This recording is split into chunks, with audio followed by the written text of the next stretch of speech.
अस्सलाम वालेकुम। Design and analysis of algorithm में आज हम टॉपिक स्टडी करेंगे हीप सॉर्ट।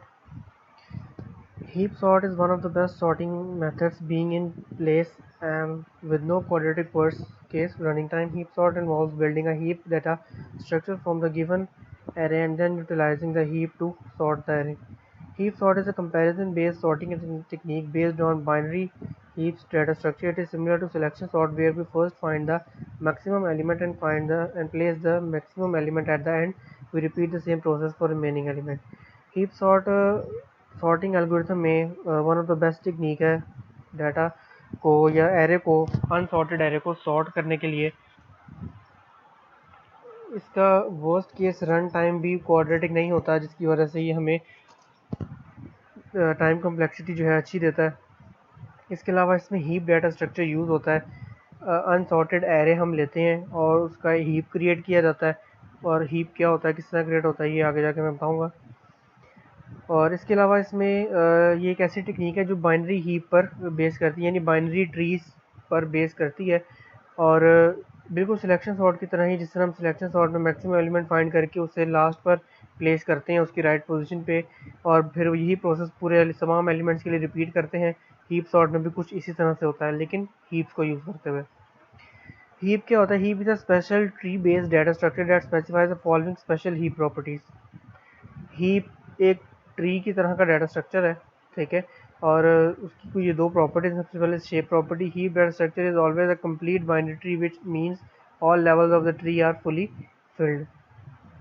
और सेकंड है heap property, all nodes are either greater than और इक्वल टू और लेस देन और equal to each of its children. If the parent node are greater than their child nodes, heap is called a max heap, and if the parent node is smaller than their child node, then the heap is called min heap. Heap दो तरह के हो सकते हैं, max या मिन heap. Max heap वो होते हैं जिनके पेरेंट नोड जो है वो अपने चाइल्ड नोड से बड़े होते हैं, यानी उनकी वैल्यूज़ बड़ी होती हैं, और जो मिन हीप होते हैं वो उनमें पेरेंट नोड की वैल्यू चाइल्ड नोड से छोटी होती है, जिसमें आपको डायग्राम में भी यहाँ पे शो हो रहा है। बाइनरी हीप क्या होती है?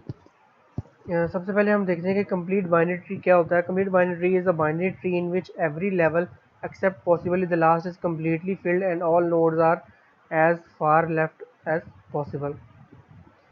Binary tree, complete binary tree एक ऐसा बाइनरी ट्री होता है जिसके तमाम लेवल्स कंप्लीट होते हैं, जिसके तमाम लेवल्स पे तमाम पॉसिबल नोड्स मौजूद होते हैं। A binary heap is a complete binary tree where items are stored in a special order such that value is in a parent node is greater or smaller than the value in its two children nodes.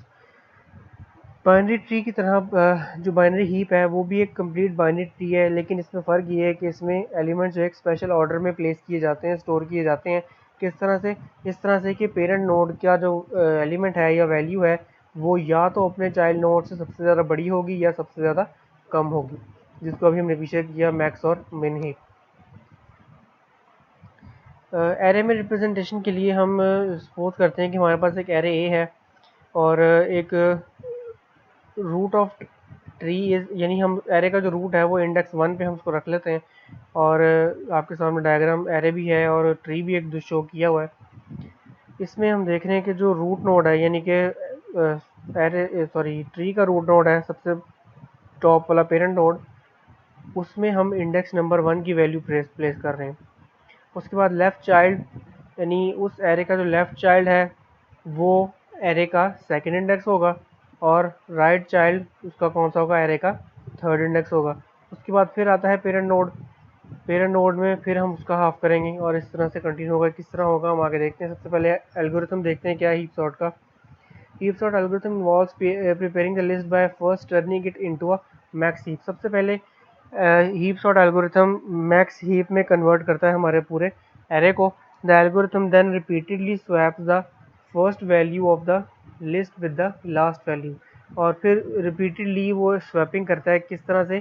कि पहली value को last value से swap करता है, decreasing the range of values considered in the heap operation by 1 and shifting the new first value into its position in the heap.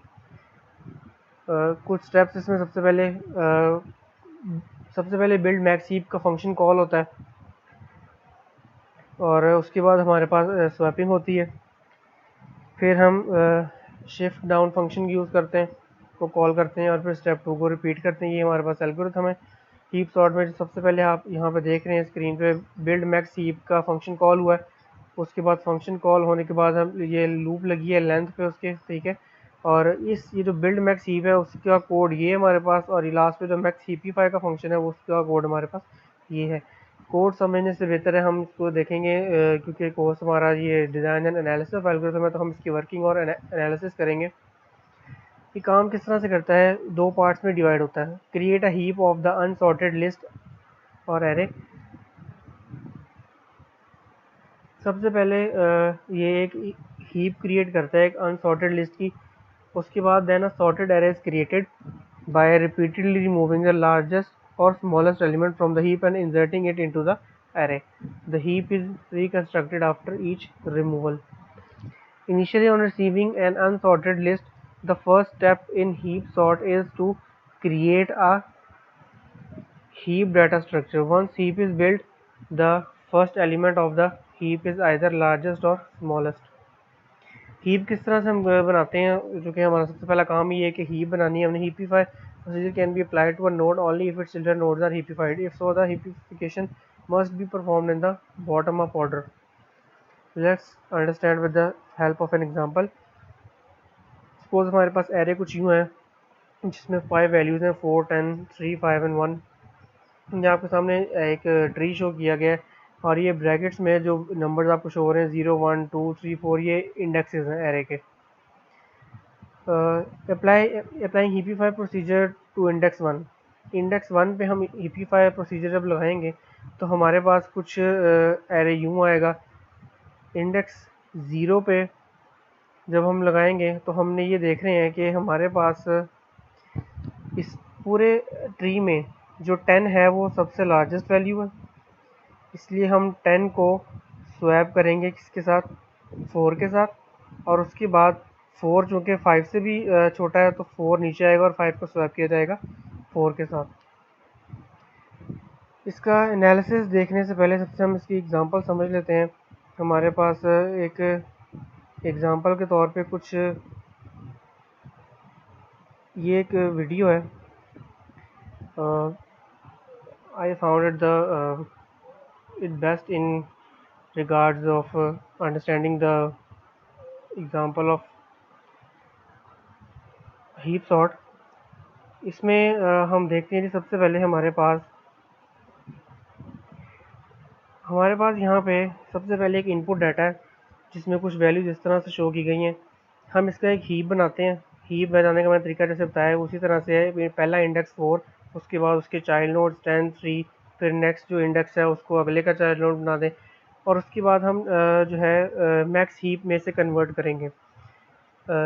Max heap में convert करने के लिए हमें पता है कि पेरेंट नोड हमेशा जो है वो बड़ी वैल्यू रखता है और चाइल्ड नोड छोटी।